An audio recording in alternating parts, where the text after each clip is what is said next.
Depuis 1875, le Sénat peut se constituer en haute cour de justice pour juger, par exemple, le président de la République ou des ministres en cas d'atteinte à la sûreté de l'État. Alors, Jean Garrigue, cette procédure tout à fait exceptionnelle a été utilisée en 1918 pour juger Louis Malvy.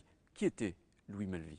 Louis Malvy était un député radical-socialiste, la plus grosse formation de la Troisième République, et il est ministre de l'Intérieur à partir du début de la guerre, même avant le début de la guerre, à partir de mars 1914, et va le rester jusqu'à sa démission le 31 août 1917. Donc un personnage très important, je veux dire, de l'édifice politique de la Première Guerre mondiale, mais qui va être en but à beaucoup d'hostilités. Que lui reproche Clémenceau ? Il lui reproche de ne pas avoir utilisé ce qu'on appelait le carnet B, qui était une liste de suspects, justement syndicalistes, anarchistes, qui auraient pu déstabiliser la société française. Il lui reproche d'avoir eu des libéralités pour un journal qui s'appelait Le Bonnet Rouge, qui précisément était un journal pacifiste.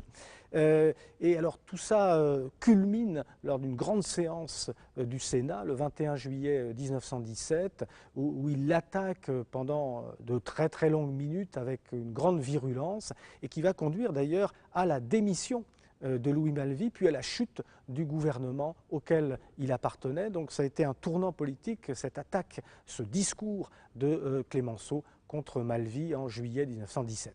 Il n'empêche, Louis Malvy ne veut pas en rester là, il riposte, il exige un débat public et finalement, c'est le Sénat qui aura le dernier mot. Ce cas-là ne pouvait être traité que par le Sénat réuni en haute cour de justice. Il y a un procès, une accusation, on l'accuse de laxisme envers les grévistes, de laxisme envers la propagande anti-militaire.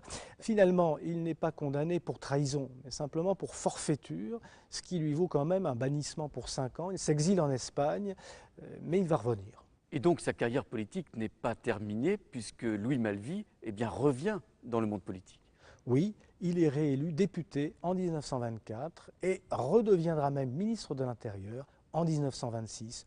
Au fond, ce n'est que justice parce que la condamnation de Malvy en 1918 était une forme d'injustice.